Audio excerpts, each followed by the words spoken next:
Hello and welcome to your Week 2 Graphic Design lecture. Today we're going to talk about the movements and influences of graphic design throughout history. In our last lecture we talked about the overview of the history of graphic design, and today we're going to talk a little bit about the movements and influences of 20th century design and how they sort of fitted to the overall Western history. When we talk about design history, we usually talk about it from a Western perspective, although I'm going to try to upload some examples from Eastern influences as well. So we're going to start out in the early 20th century with the Die Style movement, which was founded by Theo van Doesburg. And what they were really trying to do was create a system of design that could be applied to make the world a better place. They were publishing manifestos. They believed that all designs should be homogeneous, and they really believed in design as sort of a life philosophy, which was a very popular way to look at design movements during this point in history. Die Style had a large influence on the early Bauhaus, which is the definitive influence of graphic design and still remains the strongest influence, most influential movement from graphic design history to this day. The Bauhaus was founded in Weimar as a school that was dedicated to both arts and crafts and design, and they really focused on taking this idea of design as lifestyle and really making it more practical. So this they started to pioneer different ways that design could make life easier. They also focused on their art programs and their crafts, their traditional arts and crafts programs, but they weren't afraid to break outside the box and really do things outside of what was considered acceptable or classical by the current standards of art and design.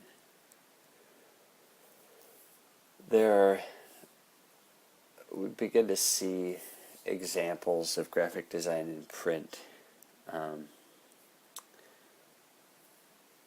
as we go through the mid-1920s, and this is just one example, but there are many different examples in print in both magazine form and newspapers and advertisement. Printed media really just started to change the way that people communicated and received messages. And so there were basically, before mass communication, design had a limited influence on people. They interacted with objects, they interacted with some printed material. But here we're starting to receive messages every day on a daily basis that are designed, and so this plays an important part in a lot of world events in the form of propaganda and communicating messages that you want the masses to hear. The height of Die Style, oftentimes we think about these movements as being separate or sort of kick-starting each other. If you look at Die Style and the Bauhaus and other movements, they were actually going on simultaneously. So, as we had talked about earlier in slide 1,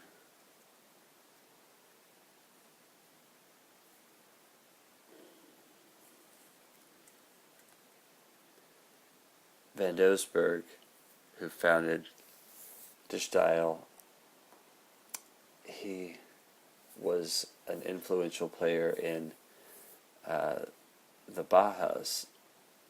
However, Van Doesburg and Walter Gropius had their differences and eventually parted ways.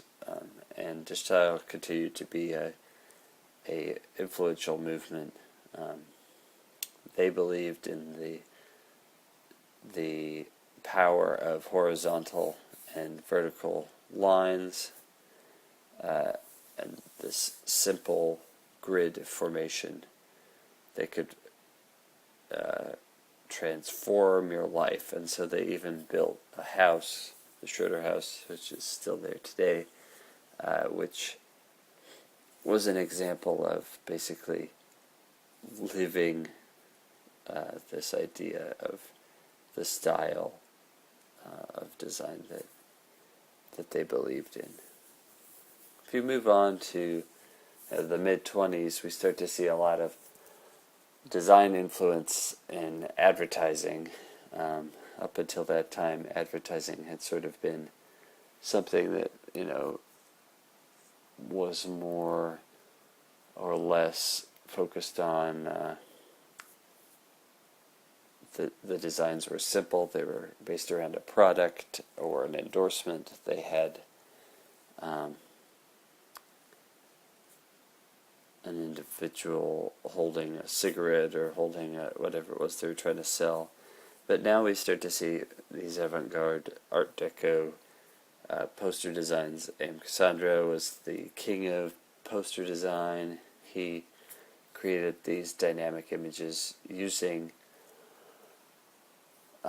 contrast of scale, asymmetrical design. He used emotional themes, and this sort of Art Deco extreme perspective is seen a lot in his work, and he really pioneered the way for a lot of this style of graphic design. We start to see evolution of typography and new innovation in typeface designs. And by the way, I'm going to post all these slides so you can read them in more detail. I know this is basically like a textbook worth of information that I'm posting here, but we're just going to burn through it quickly so that you can sort of see how these different movements interact with each other. John Tickle, who was really the leading advocate of modernism in design, he was influenced by the Bauhaus, and he created a manifesto that talked about how typography could really progress around the grid based on this idea of clean lines, grid, sans serif typography. The Bauhaus continued, although they moved locations several times, and but they continued their work despite persecution from government at the time, as things started to get more and more heated in Europe. And of course in America at this time, Art Deco was the predominant movement, and modernism did not really move over to America until around the time of World War II breaking out. Times New Roman, which is our last sort of holdout from Art Deco, we use this typeface. You see this typeface a lot. It's included in on most computers nowadays, and it's still very standard. And around this time, we start to see important development of what we would call nowadays infographics or information graphics. The London Underground map, 1933, using typography and line. The reason this is revolutionary is because it's a map, and yet there's no geographical. Basically, the thought is that you're underground, so the geography doesn't matter. It doesn't matter how far away the stations are from each other. The geographical relationship is less important than the actual the sequential relationship. And so this was the beginning of really taking information and displaying it in a way that is succinct and communicates more effectively, rather than necessarily having everything be literal all the time. Around the time that Hitler was elected Chancellor and we start to see these events unfold in Europe, we also see simultaneously in America a transformation to global thought, where people really saw this world of tomorrow. The New York World's Fair was the height of this idealistic Art Deco movement before we moved into modernism. If you look at the concept, building a world of tomorrow, it's this idea of the world coming together, you creating sort of a utopian society and designing it in a way where it's functional and easy to use, where everyone can sort of communicate with each other rapidly, where people can travel, mass transit sort of thing, and there's this universal, clean, but still very grandiose Art Deco design to everything. And it's interesting because this was the ideal hope in people's minds, and it came on the right at the beginning of World War II. As World War II kicked off, a lot of the great designers that we see from the Bauhaus, but also from other movements, ended up fleeing Europe, at least going to different parts of Europe, or often to the United States. And this was really the cause of modernism coming over to the United States and becoming very popular. A lot of the Bauhaus masters came to the U.S. and eventually ended up founding or co-founding universities and bringing the modernist movement to America. Laszlo Moholy-Nagy, for example, he started the new Bauhaus school, but not just Moholy-Nagy, El Lissitzky, Jan Tickhold, Moholy-Nagy, Joseph Albers, M. Cassandra, and many more notable designers that you'd recognize, Kurt Schwitters, Herbert Bayer. These designers started operating out of the United States, and this huge influx of European modernism brought this convergence and created a new movement here in the U.S. In 1940, Print Magazine released its first issue, which is still, Print Magazine is still considered the most authoritative magazine publication for graphic designers. And we see people's style starts to change. People are a little bit, society is a little bit war-torn, a little bit weary of this sort of violence, and even Mondrian, he starts to play with different elements in Broadway Boogie Woogie, and many of these artists start to play with different elements. There's this yearning for peace. 1945, the atomic bombs dropped, and there are these there's this dual movement in history at this time where, the bombs being dropped, and there's all this violence, and yet at the same time there's the United Nations being formed, and there's this yearning for peace on an individual level. But there's a lot of fear in people's minds, and so you see these new directions. Here's an example of some of this sort of later on in the 40s, this illustration style. But really there's this turn, so many world events going on, Gandhi being assassinated.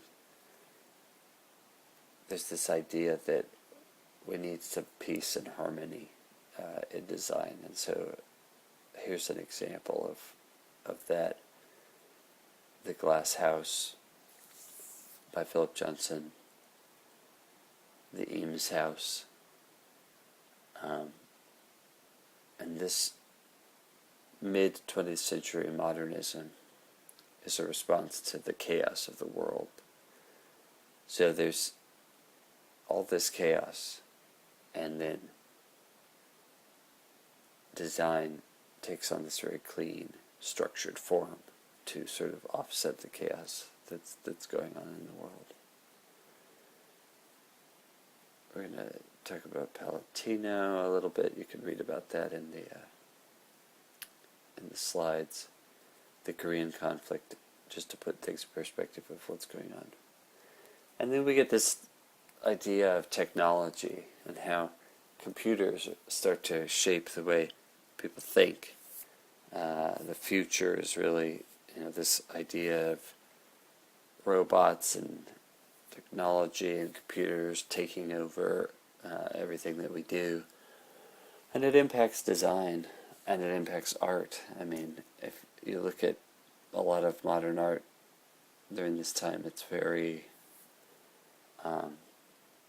simple, clean, structured, and it almost looks artificial, less organic influence. And here is where we start to see some of the great brands of the 1950s and 60s develop. The CBS logo, which is also often misattributed to Paul Rand, who designed the IBM logo and many other great logos like the AT&T logo. But you can see there's this style of this simple figure-ground relationship in brand identities at the time.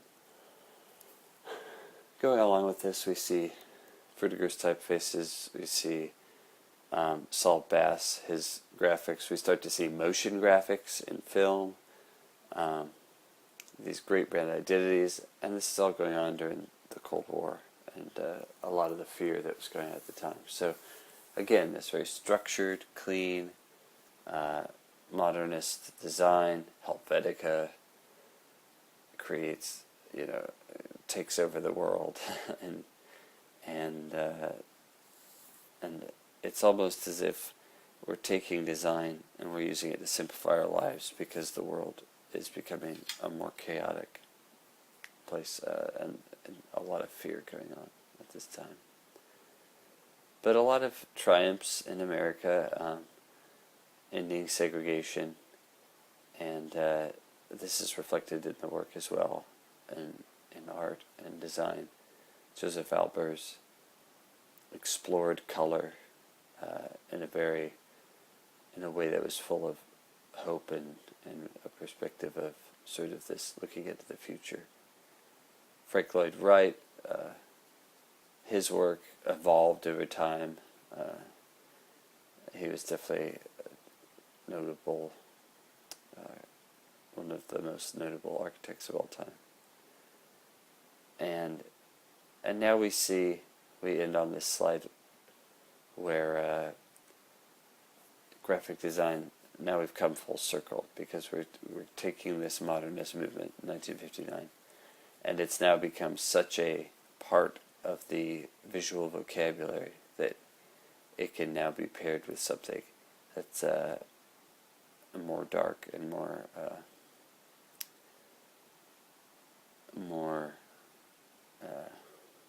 intense and emotional, and so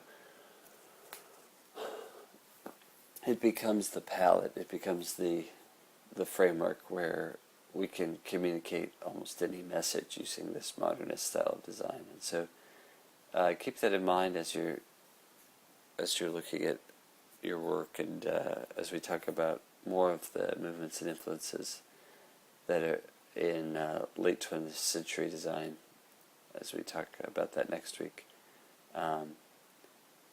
Keep in mind just how these early modernist movements and influences created this sort of vocabulary where it's a pure form of communication because the design itself doesn't clutter and is clean and clear. So, thanks for listening.